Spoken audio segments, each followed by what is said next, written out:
رفقا سلام. این قطعه‌ای که در دست من هستش اسمش کاتالیست. امروز میخوام چند تا سوال مهم راجع به کاتالیست رو جواب بدم.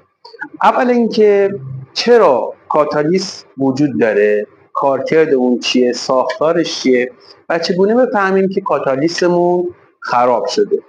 با من تا انتهای ویدیو همراه باشید. دوستان، کاتالیست یک قطعه مهم در سیستم اگزوز خودرو هستش که وظیفه اصلی اون کاهش آلایندگی گازهای خروجی موتوره. این قطعه گازهای سمی و مضر حاصل از احتراق سوخت رو به ترکیبای کم ضررتر تبدیل میکنه. چرا کیپ شدن یا خراب شدن کاتالیست مهمه؟ ببینید، کاتالیست وقتی خراب بشه یا مسدود بشه هم آلودگی افزایش پیدا میکنه، هم شتاب، مصرف و عملکرد خودرو افت میکنه و حتی ممکنه به موتور آسیب بزنه. کاتالیست یک بخش بیرونی داره، یک پوسته بیرونی داره که شامل یک در واقع فولاد ضد زنگ و مقاوم به حرارت و خوردگی هستش. ضخامت اون اگه در نظر داشته باشید بسیار ضخامت بالایی داره که روی اون هم یک حرارتگیر هستش و این قطعه در دماهای بالای 400 تا 800 درجه سانتیگراد مقاوم.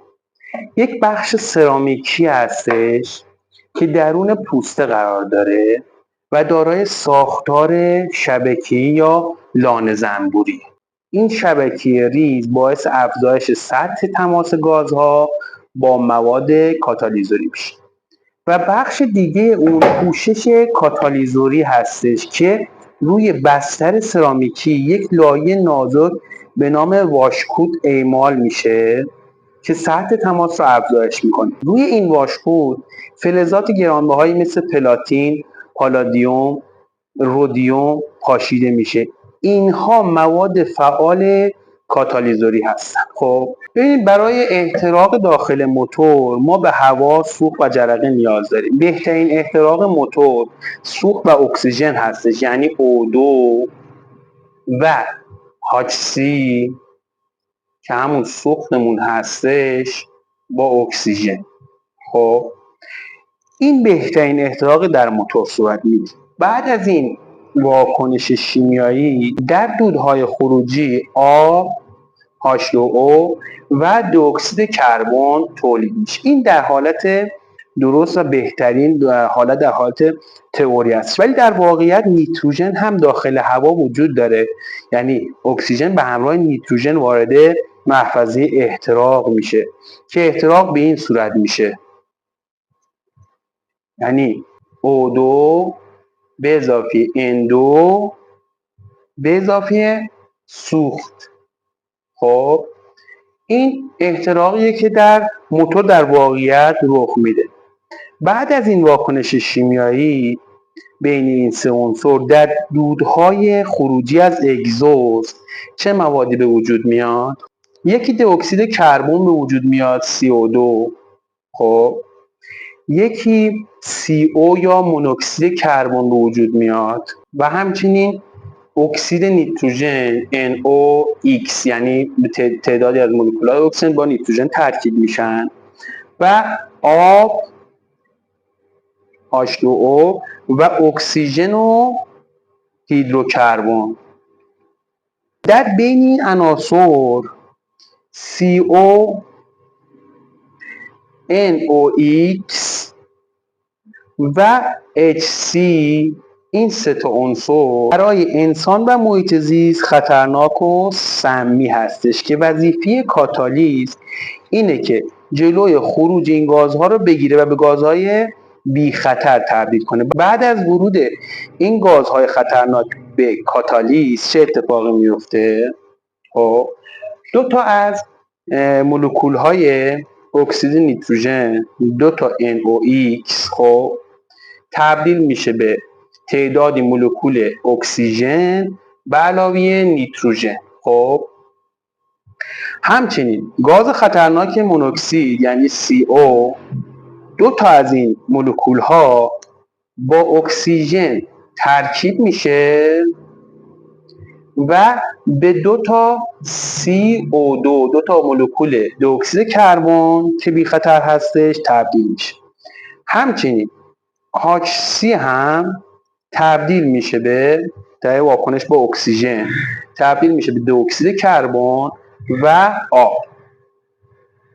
این وظیفه کاتالیسته که یعنی این فلزاتی که روی کاتالیست هستش باعث میشه که این مولکول های خطرناک تبدیل به گازهای بی خطر برای انسان و محیط زیست بشه. خب درون کاتالیست خب دو قسمت وجود داره. قسمت اول از پلاتینیوم و رادیوم هستش و قسمت دوم از جنس پلاتینیوم و پالادیوم هستش. یعنی اون موادی که روی کاتالیست در واقع کود شده از دو قسمت درون کاتالیست تقسیم میشه. ممکنه کاتالیست بر حسب ضربه یا کارکرد زیاد ساختار داخلی اون شکسته بشه و جلوی خروج دود را بگیره. در این حالت موتور به خوبی کار نمیکنه و قدرت کامل رو نمیتونه تولید کنه. برای متوجه شدن این حالت که درون کاتالیست خورد شده شما میتونید با ضربه به دیواره خارجی کاتالیست و بررسی صدای قطعات خورد شده داخل کاتالیست متوجه این موضوع بشید. همچنین ممکنه به مرور زمان منافذ داخل کاتالیست یعنی همون زنبوری کیپ بشه و کاتالیست نتونه به خوبی کار خودش رو انجام بده. حالا چه عواملی باعث میشه که آسیب به کاتالیست وارد بشه؟ یکی استفاده از سوخت بیکیفیت که رایج هستش. دو، ریچ کار کردن موتور یا سوخت زیاد هستش به دلیل خرابی در برخی سنسورها یا سوزنهای انژکتور.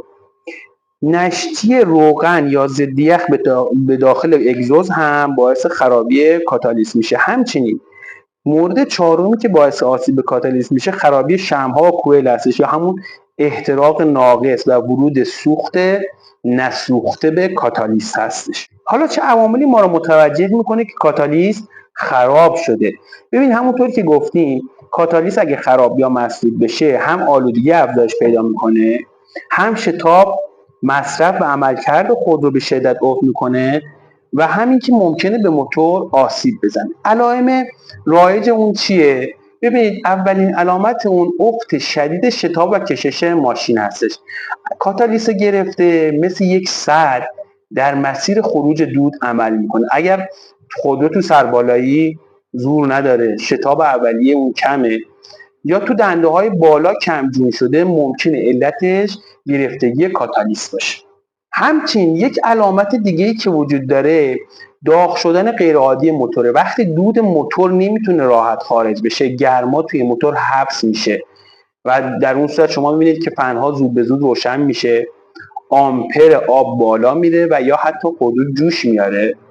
ضمن اینکه علامت سومی که داره خاموش شدن ناگهانی موتور در دورهای بالا هستش. اگر با گاز دادن زیاد ماشین خفه میکنه یا خاموش میشه ممکنه کاتالیست کاملا کیپ شده باشه و راه خروج دود رو بسته باشه. علامت چهارم اون روشن شدن چراغ چک موتور هستش. خرابی کاتالیست توسط ECU و به وسیله سنسور اکسیژن پایینی یا سنسور اکسیژن دوم تشخیص داده میشه و کد خطای P0420 یا P0430 در دستگاه دیاک ثبت میشه. اگر سنسور اکسیژن پایین تو سالم باشه این تشخیص خرابی کاتالیست ممکن میشه و مقدار عملکرد ناکافی کاتالیست رو ECU متوجه میشه. پنجمین علامت اون خروج دود با فشار یا صدای غیرعادی است. اگر خروج دود از اگزوز با فشار غیرعادی باشه ممکنه یک دفعه خارج بشه یا ممکنه خروجی دود بسیار فشار پایینی داشته باشه یا صدای پف پف بده، احتمال گرفتگی مسیر خروج دود زیاد. همچنین ریپ زدن یا انفجار داخل اگزوز هستش به خاطر موندن گازهای نسوخته در منیفول یا اگزوز و اشتعال ناگهانی در اثر فشار زیاد ممکنه این اتفاق بیفته. هفتمین علامت اون بوی گوگرد یا تخم مرغ گندیده از اگزوز است. وقتی کاتالیست درست کار نمیکنه گوگرد موجود در سوخت به درستی تجزیه نمیشه، بوی بسیار بدی ایجاد میشه. علامت هشتم اون صدای زنگ زنگ یا ریزی از زیر ماشین هستش. گاهی اوقات که توری داخل کاتالیست یا همون زنبوری اون جدا بشه یا شکسته بشه موقع حرکت صدای زنگوله تولید میکنه. نهمین علامت اون افزایش مصرف سوخت هستش، چون سنسور اکسیژن اطلاعات اشتباهی به ECU میده و باعث میشه سوخت رسانی بیشتر بشه. دهمین علامت اون هم داغ شدن بیش از حد کاتالیست و اگزوز هستش. اگر با دست پشت اگزوز رو لمس کنید حرارت زیادی احساس میکنید، چون این دودها خارج نشده و حرارت اگزوز بالا رفت. پس همین عوامل ممکنه در اثر در واقع کیپ شدن یا خرابی کاتالیست به وجود بیاد.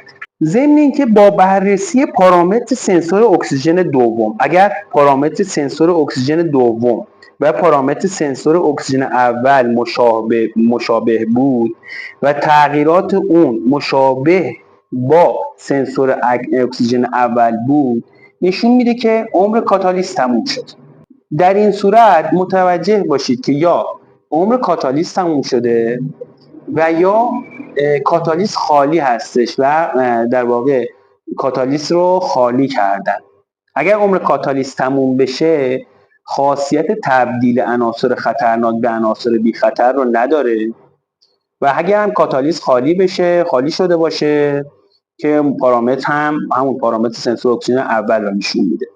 حالا اگر پارامتر سنسور اکسیژن دوم در حالت درجا روی عدد 45 صدم ولت ثابت بمونه، یعنی کاتالیست سالم هستش.